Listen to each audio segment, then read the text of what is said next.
Bonjour à tous, salut Mig. Salut, on m'entend bien? Ah, il a mis le micro-cravate et tout, le mec il est Ouais, trop. t'as vu ça? Ouais, c'est bon, écoute. Je pense que donc on est live. Bonjour à tous, bienvenue pour ce webinaire, le premier de l'année.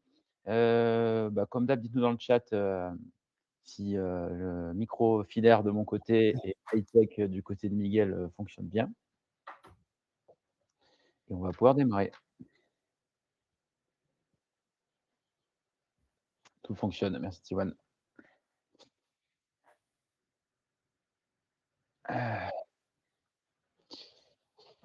Bonjour, hello à tous. Prends quelques secondes le temps que tout le monde se connecte. Et on va pouvoir attaquer.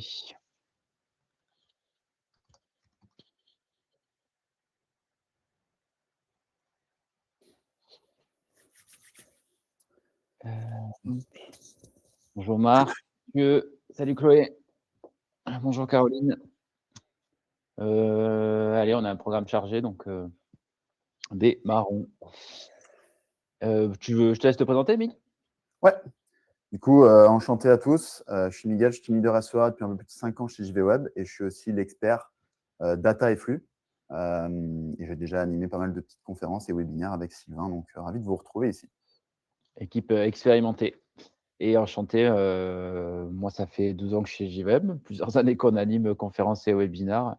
Je suis sur la partie commerciale et ancien consultant SIA, donc ravi de vous retrouver. Aujourd'hui, on va faire un focus qui va être plutôt pour du e-commerce retail sur les stratégies en fait sur 2026. On a monté un petit peu une roadmap là-dessus qu'on va vous présenter. Pour ceux qui nous découvrent, dont c'est la première fois et que vous ne connaissez pas JVWeb, pas du tout à jour cette slide. On va fêter nos 22 ans cette année. On est présenté sur l'international, beaucoup de clients e-commerce puisque ça va être l'objet en fait aujourd'hui. On est basé, Miguel est à Montpellier, moi je suis à Genève et des bureaux sur Paris. Et nous, on travaille tout ce qui est écosystème d'acquisition, du SEA dont on va parler aujourd'hui, du display, du SEO, du GEO et la partie social ads, boostée par une équipe en fait data et IA. Donc il y a Mig qui travaille sur ces sujets, mais on a aussi plusieurs ingénieurs chez nous qui ont pour mission de sublimer les données first party, principalement de nos clients, en se connectant à vos CRM, Analytics, le site web, le flux produit. On va monter des solutions en fait sur mesure avec de l'automation, avec de l'IA, qu'on va venir réinjecter en fait dans les plateformes pour avoir, ou pour donner plutôt aux algos et aux IA une vraie vision business pour qu'ils soient le plus performants possible. Voilà, et ça c'est des exemples de tools qu'on peut utiliser. Il y a vraiment pas mal de choses. Ce qu'on va parler en fait aujourd'hui, on a fait un petit constat que vous allez sans doute partager. Il y a 3 défis majeurs, il y en a beaucoup d'autres, mais c'est les 3 principaux sur 2026. Il y a quand même un focus qui est très orienté sur la rentabilité, c'est ce qu'on a beaucoup constaté sur 2025. C'est avec l'acquisition de nouveaux clients, c'est vraiment l'objectif principal, maîtriser en fait ses coûts, maîtriser sa marge, aller chercher plus de rentabilité. C'est nickel. Nadia qui m'appelle sur le WhatsApp. Ensuite, il y a la partie data, bien entendu, dont on va parler, la partie créa, qui sont les enjeux essentiels aujourd'hui pour nourrir les algos, pour se diversifier. Et enfin, un focus sur la partie IA, que ce soit sur de l'organique avec le Géo. Comme vous le savez, ChatGPT vient de lancer sa partie ads, avec des CPM hyper chers et des budgets minimum hyper élevés, mais c'est le démarrage de tout ça. Et pour répondre à ça, ce qu'on va vous proposer aujourd'hui, c'est un plan en 5 étapes. La partie fondamentaux, puisque c'est quand même la base, les stratégies gagnantes qu'on mène et qu'on a pu mener dernièrement, tout ça piloté par la data, tout ça avec toujours de l'innovation, et comment on commence à même plus anticiper, mais vraiment être à fond sur les sujets search et IA.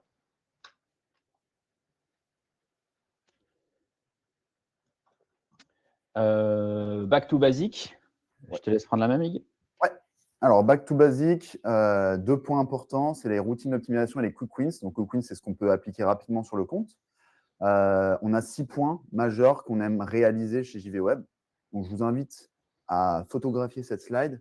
Pourquoi? Pour plein de raisons. Pour vous poser avec votre agence, votre freelance, votre consultant sur la partie ads et regarder ces 6 points. Donc, les placements produits, tout ce qui va être produits zombies, tout ce qui va être la gestion du produit, donc les flops produits, comment ils sont gérés dans le compte, les top produits aussi, comment ils sont gérés, tout ce qui va être search terms et la partie ROAS qui est ultra importante aussi. Donc, on a mis quelques exemples de slides qu'on utilise quand on fait des audits de notre côté avec Sylvain.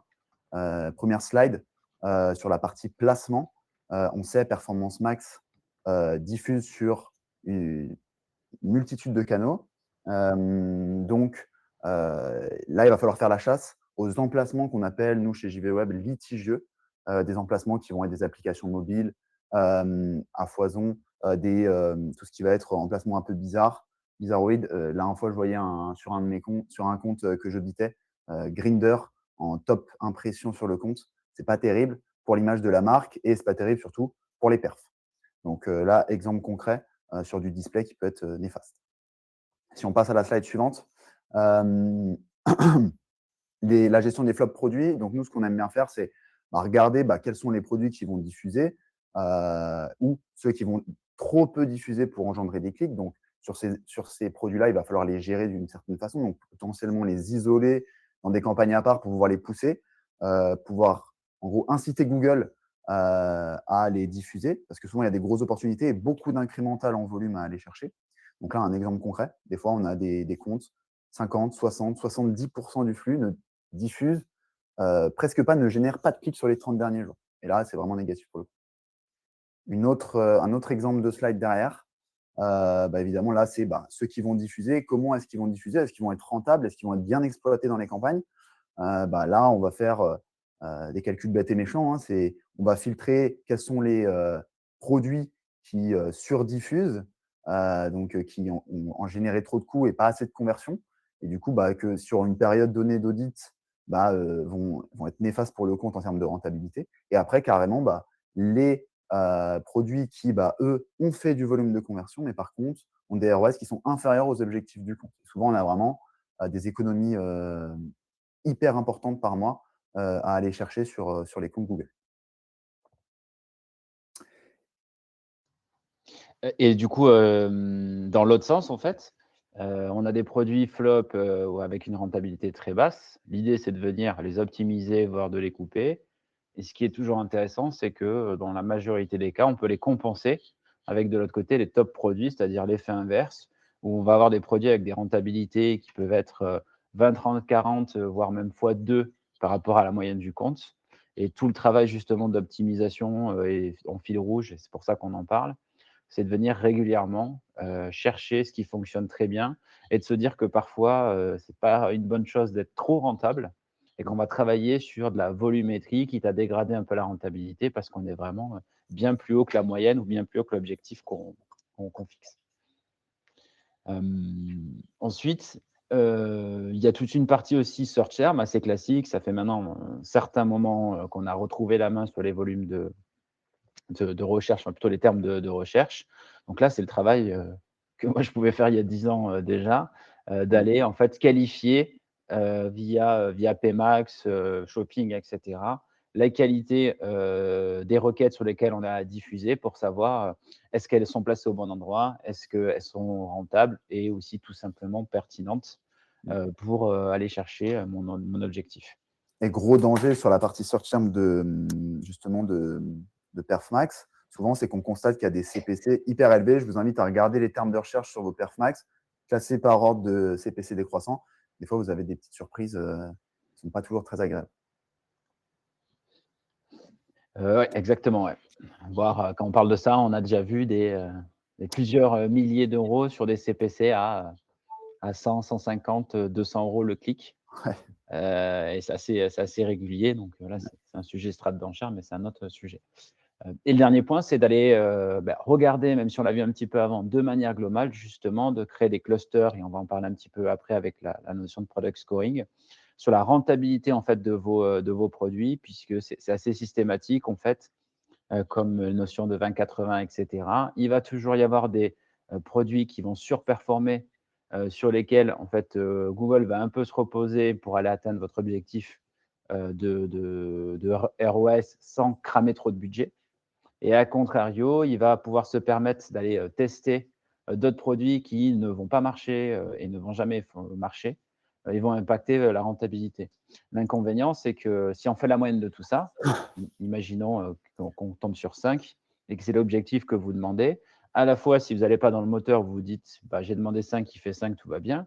L'algo Google se dit la même chose, on me demande 5, je fais 5, il n'y a pas de sujet. Mais dans l'exemple, et ce sont des vrais exemples d'audits qu'on a réalisés sur des appels d'offres, etc., on voit qu'il y a 140 000 sur les 180 qui sont sur des ROI à 0,78, donc hyper faible, impossible d'être rentable. Et à contrario, ben, le gros du chiffre d'affaires est fait sur en fait, très peu de produits qui sont hyper rentables.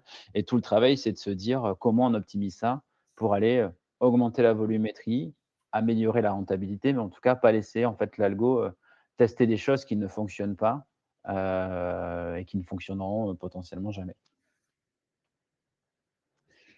Et pour ça, nous, on a, les slides qu'on vous présente, en fait, c'est issu d'audits automatiques et d'outils qu'on a.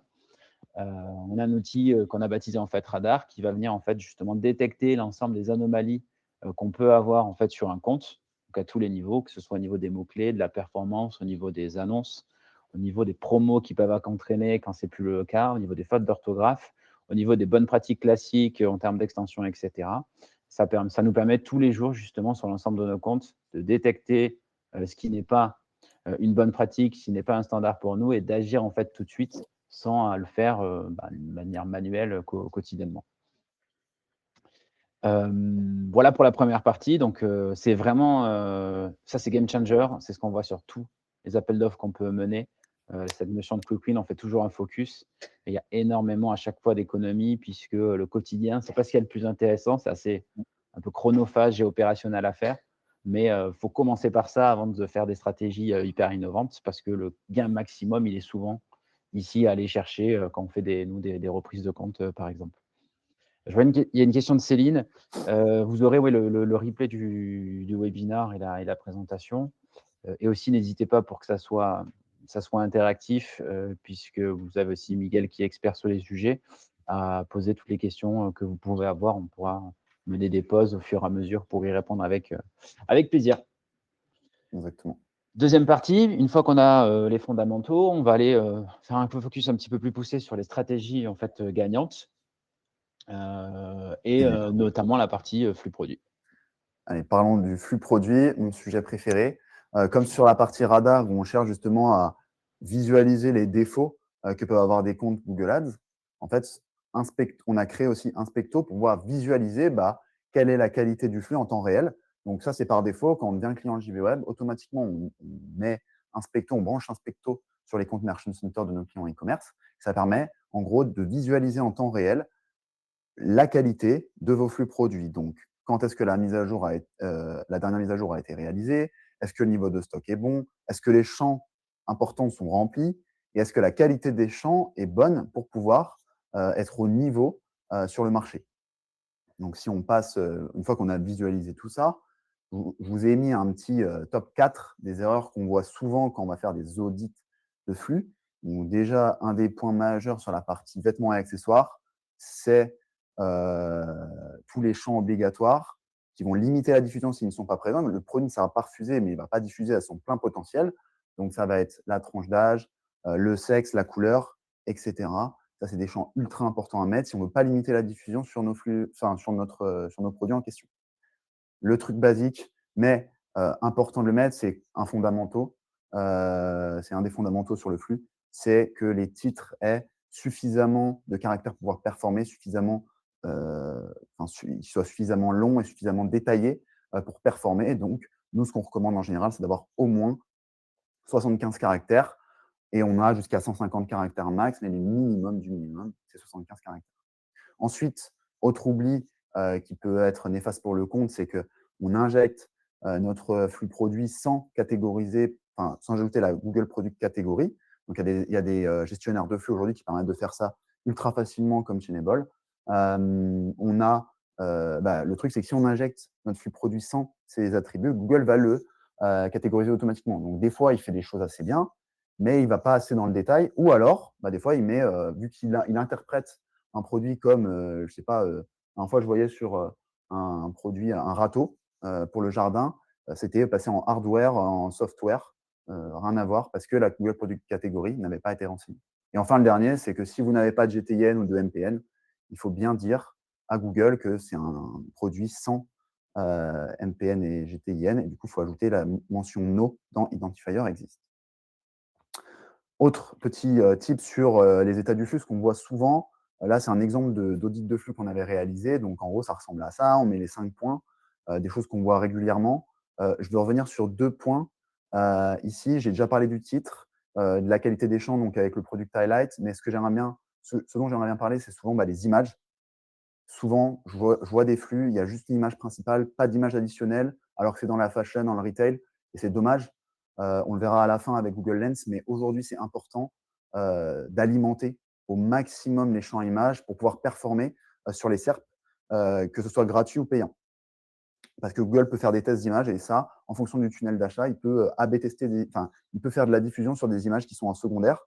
Il se dit, cette image, elle est plus performante, il va la pousser en principal. Et souvent, inexploité, mais souvent game changer aussi pour la visibilité sur les SERP. Trop peu de e-commerçants aujourd'hui utilisent les promotions Merchant Center qui permettent de pousser des promotions supplémentaires, par exemple des moins 10% supplémentaires avec un code ou des choses comme ça. Et souvent, ça permet vraiment d'aller chercher de l'incrémental en termes de visibilité, en termes de CTR sur la perf. Je vais juste maintenant un petit exemple d'image qu'on a testé avec un de mes clients sur lequel je gère toutes les problématiques de flux, Maxi Coffee. En gros, on a fait un A/B test. On n'a pas fait d'A/B test, on a poussé en prod des images avec des attributs dédiés. Donc là, en fait, sur certains de ces produits, ils avaient en fait la machine. Et en gros, à côté, on a rajouté les mentions de cadeaux. Donc, on a fait des tests entre le bandeau 80 € de cadeaux offerts et le fait qu'il y ait des petits paquets en cadeau quand on achète la machine. Donc, cette mention-là, quand on compare à l'année précédente, donc sur la même période, et sur la période précédente, on fait plus 45% de CTR. Le taux de conversion, globalement, il reste stable. Et du coup, on a fait la perf, elle décolle. Et juste ça, juste ce petit gain en plus nous permet d'aller chercher beaucoup plus de volume pour le même prix. Et ça, c'est pas négligeable. Et souvent, ça nous permet, en fait, quand il y a beaucoup de… étant donné la concurrence qu'il y a sur la partie shopping, sur cette thématique, le fait juste d'ajouter un petit truc en plus par rapport aux concurrents va nous faire émerger plus facilement.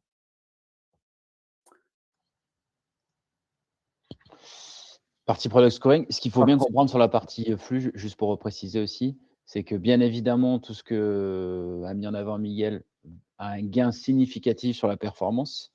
L'équivalent que tout le monde comprend, c'est la créa. On sait que la créa performe énormément sur du social, le flux étant l'équivalent sur la partie SIA, en fait, shopping. Et aussi, parce qu'on en a parlé hier, il ne faut pas oublier qu'un flux hyper bien enrichi, c'est les meilleures performances SEA, mais c'est aussi beaucoup plus de visibilité sur la partie gratuite du shopping qui fait de la croissance. Et comme on le disait, on a certains annonceurs qui peuvent faire plus de 1000 clics par jour de manière gratuite sur le comparateur shopping. Donc c'est pas négligeable aussi de monitorer ça avec le Merchant Center et de travailler sur l'enrichissement.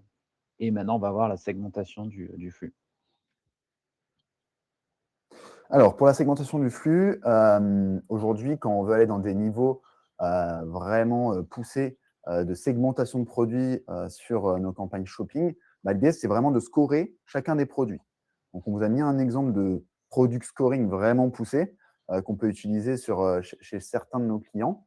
On va scorer selon plusieurs critères. Donc, chaque critère va être scoré. Donc, on va scorer chaque critère en dynamique. Donc, le niveau de vente par rapport au global sur le compte, le niveau de stock sur chacun des produits pour éviter que justement l'algo pousse en majorité des produits qui ont des stocks, des niveaux de stock faibles, la marge, parce que souvent pour beaucoup de e-commerçants, c'est vraiment un point ultra important à considérer dans notre structure. Et enfin, le price benchmark, parce que comme je l'ai dit, souvent aujourd'hui, on est face à une concurrence qui est féroce. Et du coup, on remarque souvent, moi j'ai un acteur, j'ai un de mes e-commerçants qui, sur ces produits où ils sont en dessous du price benchmark, on a des taux de conversion qui sont 2 fois plus élevés que sur les produits sur lesquels ils sont au-dessus du benchmark. Et ça, c'est évident qu'il faut l'intégrer dans certains secteurs au product scoring. L'avantage, c'est comme on a un multi-critère, en fait, tous les critères sont pris en compte et ça nous permet de scorer chaque critère, de donner une note sur 20 et ensuite, en fonction, de placer les produits dans les bonnes campagnes, tout ça de manière dynamique, évidemment. C'est-à-dire que si demain, un produit explose en termes de volume de vente ou alors qu'on baisse le prix parce qu'on est en période de promo, ça, c'est une question qui revient souvent, le scoring s'adapte automatiquement le lendemain pour que le produit soit présent dans la bonne campagne à pousser. Du coup, évidemment, si on donne un exemple concret, un produit A va être scoré sur chacun des critères, comme vous l'avez compris, et ensuite, on le place dans la bonne campagne et on investit le bon budget et on place le bon ROI cible sur ce produit pour pouvoir le pousser ou, évidemment, réduire la voilure sur ce produit. L'idée, ce n'est pas complètement de le couper, mais c'est de pouvoir l'exploiter quand même, mais de manière plus juste, on va dire. Sachant que les critères sont pas illimités parce qu'il y a quand même. Exactement. Mais là, c'est un exemple. On peut aller sur d'autres sujets comme le recrutement de nouveaux clients, par exemple. Il peut être segmenté par typologie de catégorie s'il y a des grosses différences, si on veut pousser des catégories. Donc, les possibilités sont quand même assez custom pour aller atteindre des objectifs précis. Évidemment, ça, c'est des choses qu'il faut rediscuter avec chaque problématique business en fonction des objectifs de chacun de nos clients. Donc, si on résume un peu ce qu'on a dit, il y a plein de façons d'organiser ces produits pour diffuser sur Shopping. Aujourd'hui, il y a la partie vraiment basique, on va dire, quand vous êtes moins mature sur la partie Google Ads, ça va être pousser les best-sellers, pousser des datas qui sont directement dans la plateforme, exemple les ROAS, avec des outils dédiés. Donc, on prend directement la data qui est dans votre compte Google Ads. Et évidemment, après, les acteurs les plus avancés en termes de product scoring, là, on arrive sur de la marge ou du scoring multicritère, ce qu'on voit de plus en plus aujourd'hui. Et donc, c'est vraiment la phase d'accélération et de maturité qu'on peut attendre d'un e-commerçant qui est vraiment mature sur le sujet Google Ads. Voilà. Et le gros intérêt, en fait, aussi de vous le présenter avec ce split, en fait, qu'on voit au milieu, c'est que toute cette partie-là, il n'y a pas besoin d'IT, il n'y a pas besoin de BI, il n'y a pas besoin de data analyst, puisque c'est des données, en fait, qui vont être disponibles sur les outils que vous utilisez, à savoir Analytics et Ads principalement. Donc, on peut vraiment travailler de manière autonome et ça évite d'entendre « j'ai pas la data dispo, c'est compliqué, je peux pas intégrer la marge, etc. » Donc, il y a déjà plein de choses à faire. Et ensuite, en effet, il y a du développement au niveau tag, tracking ou des intégrations de données first party qu'il va falloir injecter. Où là, on est dans une V2 où il faut un peu plus de maturité. Je vois qu'il y a une question d'Alan sur la partie test du coup, que tu avais proposé sur les cafetières. Est-ce que c'est une créa qui est mise en avant ou c'est une offre qui est poussée via GTM? Alors, ce n'est pas une offre du tout qui est poussée via GTM, c'est une image qu'on remplace dans le flux principal en imaging parce qu'on sait que ce produit est en promotion en question. Donc, on ne pousse pas l'offre sur GTM. N'hésitez pas à dire si ça répond à la question ou s'il y a besoin de précision. Donc, on a vu les basiques, on a vu des stratégies sur la partie flux product scoring qui permet d'avoir des structures, notamment Pmax, parce que c'est le gros des investissements. Donc, on est très sur du bas funnel, très orienté performance et acquisition.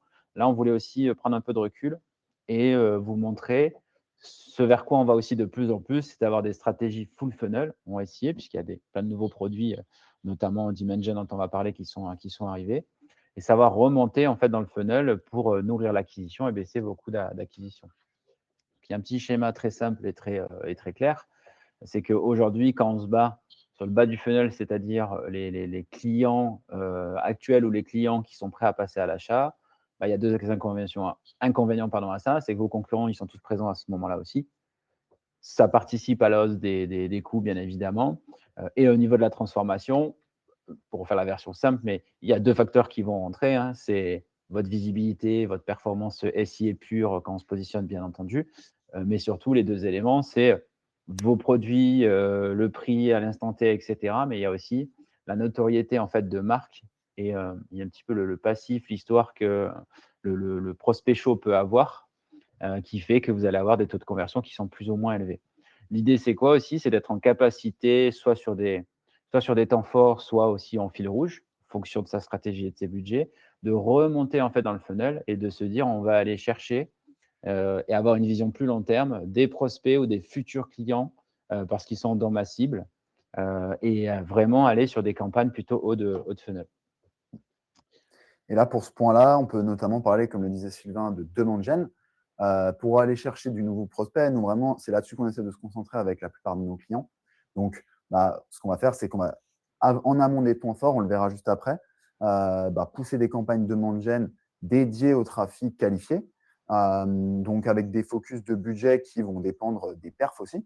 Donc, avec des audiences classiques, centre d'intérêt ou lookalike client. C'est pour ça que souvent, c'est un vrai intérêt chez les e-commerçants d'intégrer la base de données clients parce que DemandGen est le seul produit, pour rappel, sur lequel on peut faire du similar, donc des audiences lookalike, un peu comme sur Meta. L'idée étant d'avoir 4-5 créas avec des messages dédiés pour chacun des personas clés de notre business. Et évidemment, ce qu'il ne faut pas oublier de faire et qu'il faut toujours checker dans les audiences de DemandGen, si on veut faire de l'acquisition de nouveaux clients et diffuser ce message plus largement, pour faire vraiment un axe dédié, déjà, évidemment, il faut un tracking dédié, mais ça, c'est un autre sujet.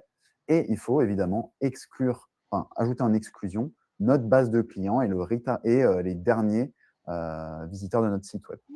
Donc ça, c'est ultra important si on veut justement remonter d'un cran dans le funnel et pouvoir aller acquérir de nouveaux utilisateurs en amont des temps forts. On aime bien du coup, un peu comme je le disais en termes de schéma, faire du teasing sur demande gen. Donc en gros, l'idée est assez simple. On a une accroche d'audience en général. Donc souvent sur certains de nos e-commerçants, c'est que l'OP va être lancé dans X jours, une OP ultra importante. Donc on va essayer de se focaliser sur l'acquisition de nouveaux clients. L'idée étant d'attraper le client, de lui montrer un message, de répéter ce message plusieurs fois et qu'ils viennent. Souvent, chez des e-commerçants, on essaie de dire promouvoir la mise au panier en amont de l'opération, par exemple. Donc, la personne vient sur le site, les audiences vont chauffer et du coup, il va potentiellement préparer son panier en amont. Et une fois que ce client va ajouter ses produits au panier, l'idée étant de le convertir dès le lancement de l'OP et de maximiser la perf souvent sur les premières journées de l'opération. C'est ce qu'on remarque. Souvent, les pics de perf à ne pas rater et les pics de trafic à avoir sur ces moments clés, c'est souvent les journées 1 qui sont ultra importantes parce que le niveau de stock est maximal, on est prêt, les audiences sont prêtes, les clients sont prêts. Donc là, il faut que tous les critères de réussite soient réunis pour pouvoir maximiser la perf. Si on passe, du coup, c'est un peu ce que je disais ici. Donc, globalement, on est sur 3 niveaux de funnel sur Performance Max. On a un dispositif qui commence par le awareness à J-30, J-20 via demande gen, avec de la considération au milieu du funnel. Et ensuite, J-7 avant la fin de l'offre, on vient retargeter tout ça avec nos campagnes Performance Max pour aller générer du volume dès le lancement des opérations. Donc, globalement, c'est vraiment un schéma, comme le disait Sylvain, full funnel. On commence à J-30 avec vraiment le awareness et on finit par la conversion au début de l'offre. Enfin, à la fin de l'offre, pardon. Parfait. Je vois qu'il n'y a pas de questions pour l'instant. N'hésitez pas à poser même des questions techniques, etc. Nous, on aime bien. J'aime bien avoir quelques calls s'il y a besoin. Troisième partie, c'est la partie pilotage, qui en fait, dans un ordre logique, est souvent la priorité, bien sûr, à travailler. Donc là, on ne va pas forcément revenir sur du train qui au sens large, mais plutôt voilà, les points importants, indispensables sur lesquels on doit travailler. Le premier, c'est déjà, on va dire, sur la partie data et audience. Tu as dit, Miguel, c'est vraiment intéressant d'utiliser le first party. Moi, je dirais que c'est, et tu es d'accord, mais indispensable, essentiel, il faut absolument le faire. Et ça, c'est plus un rappel pour ceux qui nous écoutent. Si ce n'est pas le cas aujourd'hui, on voit encore trop de comptes, notamment là sur Q4, où c'est une période assez chargée justement d'appels d'offres acquisition de nouveaux clients, dont certains qui ont des énormes bases CRM qui sont quasiment pas implémentées, qui sont pas mises à jour régulièrement ou qui sont pas segmentées. Et ça, c'est essentiel puisque que ce soit l'IA, l'algo, on les appelle comme on veut, mais Google au sens large, il a besoin de cette donnée parce que c'est une donnée qu'il ne peut pas récupérer ailleurs pour mieux performer, pour mieux en fait cibler vos futurs clients en connaissant très bien aujourd'hui qui sont vos clients, qui sont vos acheteurs, quels sont leurs comportements au sens large, puisque là-dessus, la navigation, il a énormément de données. et avec ces croisements, être beaucoup plus performant.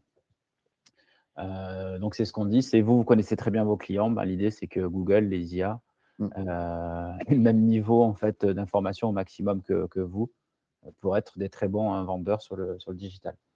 Donc jusque-là, rien de bien compliqué, hein, mais entre les données à dispo de Google, ce que vous allez lui donner, ça lui permet de faire un match qui tourne aux alentours de 60-70 de base CRM qui va être capable en fait d'intégrer, d'analyser et d'être beaucoup plus performant déjà sur l'acquisition. Et après, on peut aussi imaginer avoir des stratégies, des campagnes dédiées pour travailler sur la fidélité des clients, pour travailler sur le churn. Ça, c'est encore une autre étape. Le premier focus qu'on voulait faire sur la partie data tracking, on va dire, c'est la génération de nouveaux clients, le recrutement de nouveaux clients. C'est moi qui prends cette partie ou tu veux la faire, Mick? Je ne sais plus. C'est toi, ouais. C'est moi. Donc, jusque-là, il n'y a rien de révolutionnaire. Pareil, on parlait de rentabilité, mais la partie objectif, nouveaux clients, c'est vraiment devenu un focus sur énormément, voire 100% des e-commerçants sur 2025. C'est la priorité en fait absolue. Et l'idée, c'est quoi? C'est être en capacité d'identifier les nouveaux clients. C'est ce qu'on va parler sur la partie tracking pour derrière monter des stratégies, définir en fait des budgets, analyser les performances de manière très précise sur ce segment pour être le plus efficace possible, que ce soit vous, l'agence, le prestat qui gère ou que ce soit encore une fois Google. Donc pour ça, c'est entre guillemets assez simple. L'idée va être d'aller segmenter en fait votre tag de conversion pour pouvoir en fait y intégrer directement est-ce que la conversion qui a déclenché est un nouvel achat ou quelqu'un qui est déjà en fait client chez vous. Mmh. Il y a une fonctionnalité Google qui existe aujourd'hui, qui fonctionne bien, mais une version au niveau tag de conversion tracking est bien plus efficace et va remonter beaucoup plus de volume de data. Et donc, forcément, plus on a du volume, plus on a de data, plus on est performant. Et l'intérêt, en fait, de tout ça, c'est qu'après, on n'est pas obligé de tout faire, mais on peut agir à tous les niveaux. On peut segmenter une structure pour faire des campagnes que pour faire du nouveau client, avec un objectif, une strat d'enchère pour faire du nouveau client. Donc, on maîtrise. Un budget qui va être dédié. On va y mettre à l'intérieur du wording, des annonces qui sont dédiées, puisqu'on peut parler de la même manière à quelqu'un qui connaît pas ou peu la marque, ou en tout cas qui n'a pas l'expérience d'achat d'un client. On va pouvoir y injecter, via ce que disait Mig, le flux produit, le product scoring, les produits chez vous qui sont des bons produits d'appel, des bons produits pour recruter. Et cet ensemble en fait, de stratégies et d'actions menées, forcément, dans quasiment 100% des cas, permet, un, de maîtriser, deux, de visualiser et surtout d'être beaucoup plus performant quand on parle d'objectifs purs de recrutement de nouveaux clients. C'est ça. Et ce qu'on peut même faire pour aller plus loin, comme le disait Sylvain sur la partie flux produit, que je fais avec certains de mes clients, c'est qu'on a deux scorings sur le compte. Un scoring qui est dédié aux campagnes de recrutement de nouveaux clients, avec justement toute une segmentation dédiée au recrutement, et un scoring dédié, pour le coup, là, plus aux campagnes de perf pour aller chercher du volume. Donc ça, c'est des choses qui sont totalement envisageables aussi. Et le deuxième point, c'est sur la Deuxième partie point. intégration de la marge Exactement. comme valeur de conversion. Exactement. Donc là, Sylvain a parlé de la partie nouveaux clients. On a exactement le même contexte avec certains de nos clients qui ont des vraies volontés de booster leur niveau de marge au global. Donc, on commence avec les stratégies classiques que tout le monde connaît, donc les volumes de conversion, les volumes de CA, avec des stratégies au ROAS cible, au CPA cible. Et évidemment, l'idée, c'est pour les clients plus matures en termes de tracking et d'équipe technique, de pouvoir implémenter directement la marge en action de conversion, voire même la LTV client pour aller encore plus loin. Donc là, c'est vraiment l'intérêt, c'est vraiment de passer des steps, un peu comme sur la structure de Performance Max. La même chose sur le pilotage et sur le tracking. Donc avec la notion de nouveau client, comme le disait Sylvain, et la notion de marge ici. Donc en gros, si on résume un peu les différents niveaux de pilotage qu'on peut avoir sur de la marge, ça commence évidemment par des ajustements à la main. On va faire des campagnes dédiées sur des catégories où on sait qu'on a des bons niveaux de marge. Ensuite, le deuxième niveau de marge, c'est vraiment, on va créer des custom labels dans le flux, faire des segmentations avec les produits haut de marge, milieu de marge et basse marge. Ça va évidemment jusqu'à l'intégration directement de la valeur de conversion en tant que marge. Donc après, c'est exactement pareil sur la partie nouveau client que vous présentez, Sylvain. On a une vente CA qui se déclenche en même temps qu'une vente marge. Il y en a une qui va remonter 100 euros de panier et l'autre qui va remonter la marge, par exemple 50 euros au global. Et après, l'idée, c'est de potentiellement passer en principal l'action de conversion de marge, pouvoir driver l'algo non plus sur du CA acquis, mais sur du POAS, du Profit on Ad Spending. Donc vraiment, c'est de la marge pure en retour sur investissement. Donc, souvent, ce qui va poser problème dans ces cas-là, c'est souvent ce que nous disent les mêmes clients, c'est que je n'ai pas le droit de communiquer sur ma marge, c'est touchy parce que si mes concurrents ils regardent dans mon data layer, en fait, ma marge, elle est en dur dans le data layer, c'est pas ouf. C'est clair que c'est vraiment, c'est pas du tout compliance et pas du tout RGPD friendly, mais en tout cas, nous, on a des solutions techniques en interne aussi qu'on utilise chez certains de nos clients, qui sont le server-side. En fait, ça fonctionne comme ça. En gros, il y a une transaction qui se fait et comme on voit, la marge produit est injectée au moment du hit avec les valeurs dynamiques. Donc, en gros, elle est nulle part dans le data layer, elle est juste injectée au moment de la conversion, quand la conversion part sur la plateforme publicitaire. Donc, elle n'est jamais en clair sur le web. En gros, elle part directement de notre serveur sur le hit qui part directement à la plateforme pub Google, qui, elle, reçoit l'information de marge. Donc, c'est un enrichissement pendant le hit avec une valeur dynamique de marge. Et du coup, à la fin, ça nous permet de recevoir dans notre compte Google Ads la marge en action de conversion et en valeur de conversion. Donc là, vraiment, c'est une solution technique importante si on ne veut pas communiquer ses marges et qu'on veut aller plus loin dans le pilotage de ses campagnes. Et on peut, bien entendu, corréler les deux stratégies, c'est-à-dire avoir des campagnes focus nouveaux clients, comme tu le disais, avec d'autres campagnes focus sur de la rentabilité et combiner ces deux typologies de campagnes. Parce que souvent, on me pose la question, si j'intègre la marge, on ne fait pas une bascule. On peut, Ouais. à 100% du compte, on ne fait plus de chiffre d'affaires, on fait que de la marge. On peut Mm. vraiment jouer et intégrer des objectifs de conversion dédiés par campagne. Et l'idée, c'est d'avoir plusieurs cordes à son arc, en fait, pour vraiment adresser de la meilleure possibilité vos objectifs business. Exactement. Ça va aussi dépendre. Évidemment, si vous avez un taux de marge qui est assez faible, vous voulez ajouter en principal sur vos campagnes le niveau de marge. Souvent, le fait qu'il y ait un drop hyper important de volume, ça peut faire dérailler vos campagnes et votre compte Google Ads en entier. C'est pour ça qu'il faut faire par parcimonie, il faut faire des tests et faire une vraie roadmap de tests pour être sûr que ça fonctionne et qu'on ne se retrouve pas sans performance sur le compte.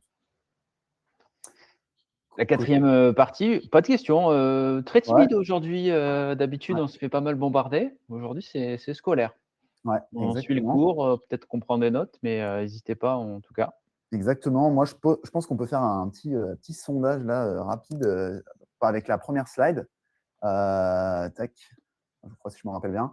Qui a déjà ici utilisé AI Max globalement et est-ce que vous êtes satisfait de ça? Bon, après, je vais donner mon avis évidemment, mais D'accord, est-ce fais-le que fais-le en 2 temps. Qui a déjà testé? Comme ça, on qui a voit les déjà oui testé? Ouais, les déjà. oui qu'on peut avoir si, Je crois qu'on peut même faire des s'il signes. y en a qui sont, vous pouvez mettre directement dans le chat, hein. C'est vrai que j'ai pas créé le sondage parce que ça va me prendre du temps, Ouais, mais ouais.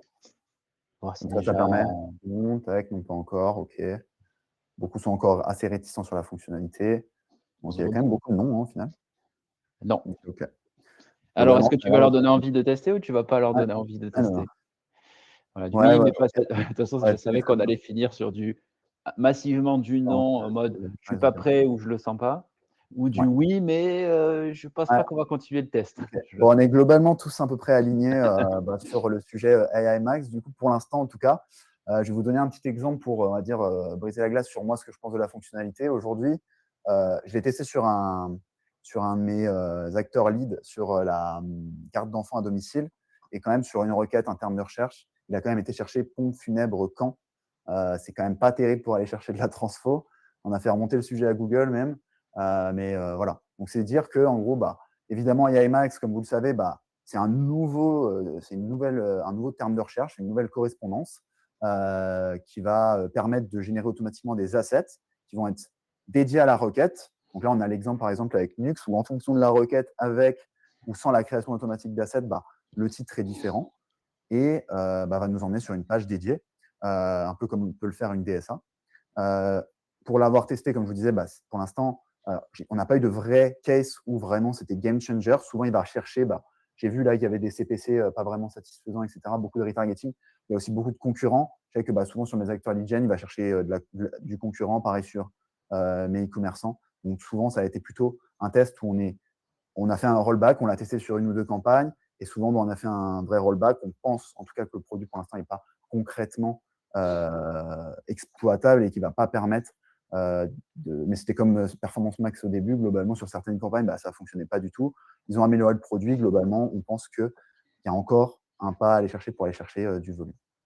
J'allais Mais dire pour ceux, qui sont des boomers, ou vieux ou expérimentés, on le prend comme on veut, comme moi. ouais, Ça me rappelle, il y a pas mal d'années, quand ils avaient lancé les DSA, où c'était le même principe catastrophique en termes de termes de recherche, de pertinence. L'exemple que tu as donné, j'en ai 15 comme ça à sortir. exactement. Donc voilà, comme on dit, il faut laisser sa chance au produit, dans quelques temps et Et on verra ce que ça donne.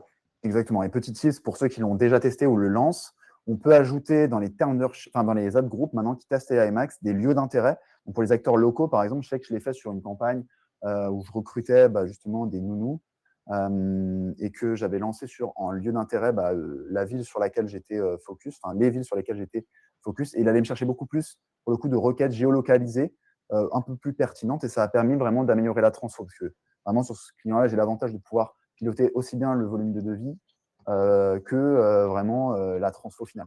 Donc ça nous a vraiment permis d'améliorer la transfo. Je ne dis pas que c'était game changer, mais ça a permis quand même d'améliorer les pertes. Voilà globalement sur notre avis, enfin mon avis en tout cas terrain de AMAX et j'ai l'impression qu'en tout cas, beaucoup de personnes partagent. Ouais, tu as réveillé tout le monde là. Ouais, c'est clair. Ouais, Nickel. Alan qui demande, si tu sais, la diff du coup entre AIAMAX et DSA, c'est quoi?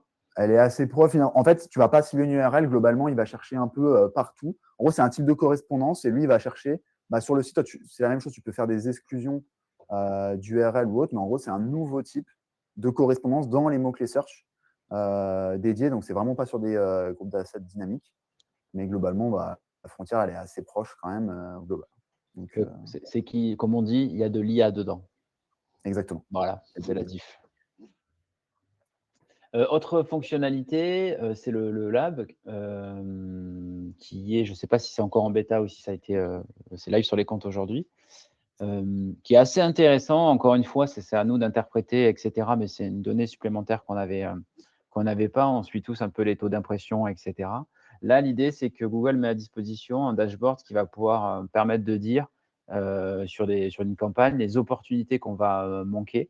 Donc le nombre de conversions potentielles qu'on a perdues, c'est rétroactif, donc on peut garder en fait un historique et ça peut nous dire tous les jours, le trafic ou les conversions, qu'on a perdues faute de classement, de budget en fait et cetera. Donc c'est une donnée supplémentaire qui permet, sur un mois de se dire: «Voilà, est-ce que je perds du potentiel? Comment je peux optimiser, le rendre visible?» De se dire sur un temps fort, d'une année sur l'autre, si je veux faire une estimation de budget, d'avoir des infos supplémentaires pour se dire: «Est-ce que je dois augmenter de combien en fait mon budget?» Ou sur certains clients, où on travaille sur, du budget dynamique, c'est-à-dire qu'il n'y a pas de limite de budget tant qu'on atteint l'objectif. C'est pareil, c'est une donnée supplémentaire qu'on va pouvoir exploiter pour se dire: «Est-ce qu'on a atteint ce plafond de verre ou est-ce qu'on perd encore des opportunités qu'on va pouvoir aller chercher?» tout en tenant l'objectif bien entendu. Je vois qu'il y a encore une question, sur Yamax de Mathéo. On va la prendre, hein, parce que j'ai dit poser des questions, donc si on n'y répond Ouais, pas, ça va pas le faire. ouais. Est-ce qu'on peut avoir une DSA et une Yamax et est-ce qu'elles vont pas se concurrencer? Il y a un risque qu'elle se concurrence, mais après, si tu as, par exemple, tu fais un test sur une partie, tu as une DSA qui est dédiée à une catégorie, par exemple, de produits et que tu fais tes bonnes exclusions dans tes campagnes search, théoriquement, elles ne sont pas censées faire d'overlap. Mais c'est des choses qu'il faut surveiller, évidemment, là-dessus. Donc, Oui, entre globalement, Search, DSA, et Yamax, il y a forcément c'est pour un ça peu ce qu'il faut d'overlap et cetera, tester, quoi. il faut tester vraiment sur un pool de campagne, un périmètre qu'on va maîtriser et pas que ça parte dans tous les sens parce que ça peut très vite partir dans tous les sens, justement. C'est un peu le défaut là-dessus. Et ensuite, la dernière fonctionnalité qui, pour le coup, vraiment celle-là, est top, pour avoir eu le discours là-dessus de la conférence qu'on avait fait chez Google qui disait, sur la partie, créa IA, on n'a pas sorti beaucoup de features, mais le peu qu'on a fait, c'est très bien fait honnêtement et c'est vraiment le cas. C'est l'Asset Studio, c'est disponible aujourd'hui dans Merchant Center directement et en fait, vous allez pouvoir, créer, de manière très, très rapide et dynamique, des assets qui vont être générés bien sûr par l'IA, travailler sur la personnalisation, que ce soit en fait, pour, la fatigue publicitaire, que pour s'adapter à un concept, à un moment pardon, à s'adapter à un temps fort. Il y a quelques exemples, et Mmh. celui qui franchement fonctionne quand même très bien, c'est la génération de background sur la partie, image, produit. On va le voir après aussi. C'est une partie qui est en train d'exploser et cetera avec, tout ce qui arrive autour de l'IA, l'IA mode en fait et cetera. Donc ça, c'est vraiment pour ceux qui l'ont pas testé, quelque chose qui est assez game changer parce que vous allez pouvoir ajouter différentes images en fait associées, parce que le produit sur un fond blanc, c'est sympa, mais on sort pas forcément du lot. Et là, l'idée, c'est de s'adapter quand c'est Halloween, quand il y a un temps fort. Un peu comme tu parlais aussi de l'affichage que tu as fait custom par rapport à des bundles, packages, promotions. Ouais, Ça, c'est vraiment quelque chose qui est hyper simple. Vous promptez en 2 phrases. Ça vous génère en fait des backgrounds, qui contextualisent le produit, heu et on est très, très peu, déçus du résultat tout à fait. et c'est gratuit. Dernière partie sur la partie search, Ouais, en tout cas le futur du search, on est en plein dedans, futur du on en entend search. parler depuis des mois. Ouais, je vois qu'il y a une question qui est en train d'être tapée, je crois, donc on va faire un je sais pas, un statut dans Google Ads. C'est Oh, dans Merchant Center, ouais, directement. tout à fait et ouais, parfait. Vas-y, continue, Ouais, sinon on je prendrai le continue. reste des questions à la Ouais, fin allez, si ça marche. n'hésitez pas à en envoyer, on Donc prendra du temps. le search, maintenant, il y a plusieurs façons de rechercher. On peut tout absolument rechercher de manière naturelle. Il y a toujours évidemment le fait qu'on va taper, sur, le moteur de recherche, le mot-clé en question. Avec la recherche vocale, le fait de parler. Avec Google Lens, le fait de photographier ou de filmer. Après poser des questions, notamment avec les IA de Gemini. Donc il y a une multitude, de façons aujourd'hui, de faire des recherches. On n'est plus, comme on pouvait l'avoir en 2015. On est vraiment en 2026, on a une multitude de façons de rechercher des produits, ou des services sur Google. Donc évidemment, vous ne l'avez pas raté, on a tout ce qui va être AI Mode aujourd'hui, sur Google. On sait aujourd'hui que AI Overview est déjà déployé sur, les US, sur, la Tous les plupart des pays pays sauf la européens, France. sauf tous les pays sauf la France et la Turquie de mémoire. Ouais, Donc globalement, on est pour l'instant en retard. Évidemment, si vous avez des campagnes à l'international, ça a déjà commencé à impacter vos campagnes Google et SEA et vos campagnes SEO et votre trafic SEO, ouais, surtout le trafic potentiellement. SEO, ouais. Donc souvent, il y a un gros shoot. En tout cas, je vois certains de mes e-commerçants qui se plaignent de leur trafic SEO, qui ont du mal à performer, surtout quand il y a beaucoup d'informationnel, évidemment, avec du blog qui va chercher de l'incrémental sur le trafic. On a Google Lens, comme je le disais, aujourd'hui, il n'y a pas encore de pub à proprement parler dans Google Lens, mais l'idée étant d'enrichir vos images produits dans votre flux pour avoir plus de chances d'émerger dans Google Lens de manière naturelle. La personne photographie le produit qu'elle voit dans un rayon, dans la rue, etc. Et directement, elle a des résultats de recherche associés à cette image, ce qui permet d'aller plus vite et du coup permet justement d'aller chercher plus de volume. Donc, soyez attentifs avec vos additionnel image links dans votre flux de produits si vous voulez pouvoir avoir la chance d'émerger sur Google. Ouais, sachant que Google Images, il y a déjà de l'intégration, que ce Ouais, soit gratuite ou payante, du flux shopping, donc des annonces shopping. D'où l'intérêt aussi de travailler les backgrounds parce que, quand on regarde les images, on est plutôt sur du contexte, du lifestyle et cetera. Donc quand on voit une guitare sur un fond blanc, ça fait tout de suite naturel, ça fait très pub ouais, et c'est moins pertinent alors qu'en travaillant notamment le background ou d'autres aspects, on vient se fondre dans l'expérience de recherche et on va attirer beaucoup plus de trafic. tout à fait. L'aperçu IA, évidemment, les publicités avec l'IA, ça c'est encore disponible qu'aux États-Unis en lab. Donc voilà, on est vraiment encore assez loin, étant donné qu'en France, on n'a même pas encore AI Overview. Donc là, pour l'instant, parmi tous les pays qui sont lancés, il n'y a que les États-Unis sur lesquels il y a de la pub dans l'IA. Donc évidemment, c'est pour ça qu'il faut déjà commencer à se blinder sur tout ce qui va être flux de données, contenu dans les SERP et sur votre site pour pouvoir avoir la chance d'émerger, en tout cas, que ce soit de manière naturelle ou payante, sur ces futures campagnes qui pourraient arriver incessamment sous peu, sans avoir de vraie visibilité. Donc, on l'a vu après, le La recherche se déclenche souvent sur de l'informationnel, évidemment. Donc, on a après l'AI Overview qui se déclenche avec des liens dédiés. Et évidemment, l'idée étant d'intégrer de la pub, comme le disait Sylvain en intro. Aujourd'hui, OpenAI a accéléré sur ce sujet pour pouvoir doubler Google là-dessus, aller plus vite. Donc là, on va voir un peu ce qui se passe, quelle va être la réaction de Google ou pas, sachant qu'ils sont en train de reprendre un avantage concurrentiel là-dessus sur l'IA récemment. À voir quelle va être la réponse, mais en tout cas, déjà, il faudrait qu'on ait AI Overview en France. Le test ChatGPT, pour ceux que ça intéresse, il y a eu un leak dessus où il y a des infos, serait un budget à 1 million, barrière d'entrée, et des CPM à 60 $. Donc, c'est pas à la portée de tous pour l'instant. Ouais.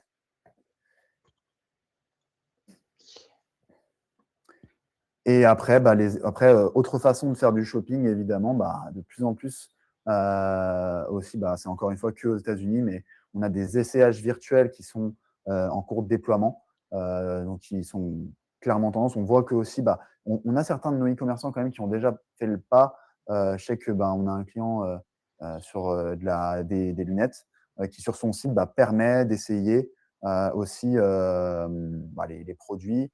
On sait qu'Amazon aussi le fait beaucoup pour quand on est sur une page produit meuble, on peut visualiser dans l'environnement le meuble en question. Donc ça se fait aussi de plus en plus sur les marketplaces, sur les e-commerce.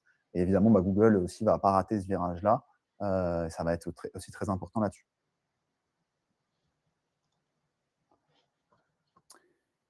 Et après, sur la partie, après, évidemment, avec tout ce qui est les expériences d'achat, elles deviennent agentiques. Donc, on va pouvoir bientôt, évidemment, faire des transactions directement depuis les plateformes IA. Donc, on cherche un produit, en fait, on reste dans Gemini, dans ChatGPT, et on fait direct, dès que l'IA, en gros, a trouvé le produit en question et que ça nous intéresse, on fait directement la transaction.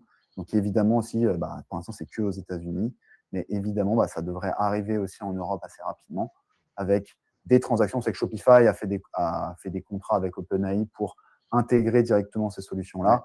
Stripe aussi. Donc, sachant que ça ne devrait pas tarder. Donc, si vous êtes sur Shopify, vous êtes déjà embarqué là-dessus, sur le fait que votre e-commerce, les gens pourront acheter dans un futur proche directement depuis ChatGPT ou Gemini là-dessus. Voilà, on peut créer des règles. Ici, l'exemple, c'est le prix est passé en dessous de 100 $. Si le prix passe en dessous de 100 $, envoie-moi une notif, ce qui est le cas, et ça permet d'acheter en un éclair directement. Et c'est vraiment l'agent IA qui fait tout ce travail pour vous. Donc, bluffant et flippant en même temps, comme d'habitude. Donc ça, c'était plus sur la partie, on va dire, propre au SERP et SEA. Ce qu'on fait aussi, nous, chez JWeb, c'est qu'on travaille le géo. Parce que vous savez tous aujourd'hui ce que c'est. C'est la visibilité que vous allez avoir dans les LLM de manière organique, en attendant d'avoir les budgets pour faire du test sur ChatGPT quand ça sera plus raisonnable. Et donc, nous, on a vraiment intégré cette partie-là dans le pôle SEO, qui fait aussi énormément de géo, où on va travailler principalement sur 3 blocs. Le premier, c'est d'optimiser la présence de nos clients dans les LLM comme ChatGPT, Perplexity, Gemini, etc. D'alimenter justement les LLM en données fraîches avec le protocole MCP, qui va permettre d'utiliser la data des clients et de l'injecter pour nourrir en dehors de l'Internet, je dirais au sens large, de là où se basent en fait les LLM, pour qu'ils aient plus d'infos qui soient plus pertinents. Et ensuite, même si ce n'est pas encore le cas, tout ce qui va être intégration, implémentation, agentique, justement, avec les paiements, etc. Pour ça, nous, ce qu'on a fait, le choix qu'on a fait, c'est de créer, développer notre propre dashboard de visibilité en fait dans les LLM. Donc, on peut le configurer. On va monter des prompts et ça va nous permettre de voir la visibilité, la réputation aussi, de quelle manière en fait les marques avec lesquelles on travaille sont citées, quelles sont les sources, et de vraiment segmenter en fait ces prompts selon les produits, les catégories, les segments, etc. pour vraiment avoir une maîtrise sur ce qui se passe et ensuite venir agir avec un plan d'action. Donc pour vous donner une idée, le but, c'est quoi? C'est d'aller shortlister des requêtes. Souvent, on part du SEO, du SEA pour voir quels sont les top mots-clés qui performent. On va les traduire en prompt, puisqu'aujourd'hui, ces outils-là, enfin, ces plateformes de LLM n'ont pas d'outils d'analyse. Donc, c'est à nous de faire le propre travail, on va dire, manuel. Ces prompts-là vont être intégrés dans ce fameux dashboard qui vont nous permettre de monitorer avec de la simulation de requêtes via API quelles sont les réponses des IA et comment on se place en tant que marque. De mener des études aussi qualitatives, parce que c'est assez intéressant vu qu'on est sur la donnée de terrain venant de sources ou directement de forums, d'avis clients, etc. C'est intéressant de voir la perception que l'IA remonte sur votre marque et qui souvent découle en fait de votre cible, de vos clients, de vos prospects, de votre audience et de venir adapter. Et on va bien entendu travailler sur un audit pour identifier pourquoi on n'est pas visible sur ces requêtes-là, pourquoi on ne l'est pas suffisamment, pourquoi on doit encore justement optimiser, travailler pour gagner en visibilité, pour mener en fait derrière des livrables sur la partie technique et après un plan de test justement pour se dire, voilà, quick win à mettre en place, comment on scale, comment on apprend, on explore sur des périodes de 6 mois en fait à peu près pour un peu plus comme le SEO, avoir beaucoup plus de certitude, même si aujourd'hui 80% des performances ou la visibilité que vous allez avoir dans la LLM vient d'un SEO qui est friendly, qui est aux bonnes pratiques. Malgré quelques spécificités, c'est vraiment la clé d'être déjà très fort en référencement naturel dans les SERPs de Google et autres pour être certain d'être bien visible sur la LLM et avoir quelques adaptations. Donc voilà, si c'est des choses qui vous intéressent, on peut aussi proposer des démos de cet outil-là. 11h57, on arrive à la fin du Pile à l'heure. webinar. Ouais, on est nickel. N'hésitez pas, s'il y a encore des questions, le temps de faire la conclusion, on les prend. Et bien sûr, pour ceux que ça intéresse, n'hésitez pas à suivre l'actualité chez nous, que ce soit au niveau du blog, que ce soit la newsletter aussi, qu'on fait de manière hebdo avec toutes les nouveautés qu'on peut avoir sur du SEA, du SEO, du GEO, du social, principalement. Et pour ceux qui se posent des questions, qui ont envie aussi d'avoir un feedback de notre part, on peut très bien réaliser un audit ou simplement échanger ensemble sur votre stratégie avec plaisir. Vous avez mon email directement et de toute façon, vous allez recevoir le replay comme je le disais par la suite. Donc, on reste en contact avec plaisir. En tout cas, il n'y a pas eu beaucoup de questions, mais il y a des bons retours. Donc, merci à tous en tout cas pour votre écoute. C'est l'essentiel. Assidu aujourd'hui. Ouais. C'est le temps de relancer la machine. La prochaine fois, on fait un truc dédié à AI Max. Hein. Et ouais, alors je ne sais pas sûr qu'il y aura suffisamment de contenu, ça risque d'être assez catégorique, mais peut-être dans 6 mois, 1 an. Ouais, voilà, exactement. Et aussi, prochaine date, si je ne dis pas de bêtises, je crois que c'est le 24.